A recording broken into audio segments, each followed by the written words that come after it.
आज ना आमची अॅनिव्हर्सरी आहे आणि माझ्या बाजूला उभा राहिलेला जो देखणा नवरा आहे ना माझा, तो दिसाय जेवढा देखणा आहे ना तेवढंच त्याचं मन पण सुंदर आहे. म्हणजे भरपूर असे लोक आहेत की तू नाही करू शकत, तू नाही करणार असं बोलतात, पण माझा नवरा ना ठामपणे माझ्या पाठीशी उभा असतो की तू करू शकते आणि तू कर. प्रत्येक गोष्टीत सपोर्ट करणारा, सुखादुःखात साथ देणारा, हसवणारा, रडवणारा हाच तो माझा नवरा आहे. म्हणजे भरपूर अशा गोष्टी आल्या आहेत माझ्या आयुष्यात, भरपूर असे लोक बोलतात, पण त्यांनी म्हणतात प्रत्येक लोकांकडे जर लक्ष दिलं ना तर लोक ना आपल्याला मागे खेचत राहतात किंवा ना सारखं रडवत राहतात. त्याच्यामुळे ना त्या लोकांकडे इग्नोर करायचं आणि पुढे चालत राहायचं. म्हणूनच मी म्हणते की हा जन्म नाही तर पुढचे 7 जन्म ना मला हाच नवरा म्हणून पाहिजे. कारण भरपूर अशा गोष्टी ना आमच्या आयुष्यात झालेल्या आहेत. लग्नाच्या अगोदर पण भरपूर असं आम्ही रडलेलो आहे, हसलेलो आहे, मार खाल्लेलं आहे, भरपूर एन्जॉय केलेलं आहे. आणि मी त्यांना एकच बोलायचे की आपलं लग्न नाही होणार, कारण भरपूर आम्ही स्ट्रगल केलेलं आहे. पण त्यांचं एकच सांगणं होतं की ज्या गोष्टी नशिबात नाही आहेत ना त्या गोष्टी नशिबात आणायचं काम आपलं आहे. नशिबाच्या भरोशावरती जर सगळं सोडलं ना तर आपलं लग्न कधीच होणार नाही. आणि त्यांनी जे बोललं होतं ना तेच खरं झालं. म्हणजे प्रत्येक गोष्टी नशिबावर सोडून चालत नाही आणि खरंच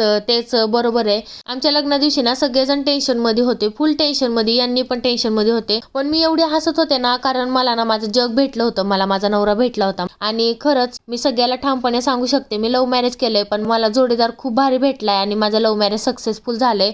लोकांना लव्ह मॅरेज करायला बिचकतात, पण असा जोडीदार जर भेटला ना तर कोणीही सहज लव्ह मॅरेज करेन. आणि मी तर तेच म्हणते प्रत्येक मुलीला ना असाच जोडीदार भेटावा, म्हणजे ती मुलगी ना खूप आनंदी आणि सुखी राहील. आणि मग तर काय, नंतर आमच्या आयुष्यात एक गोंडस बाळ आला अद्विक नावाचं. त्याच्या येण्याने आमचं ना फॅमिली पूर्ण झाली. तर आहो आपल्या लग्नाच्या 5व्या अॅनिव्हर्सरीच्या तुम्हाला खूप खूप शुभेच्छा आणि असंच कायम माझ्यासोबत सुखी राहा.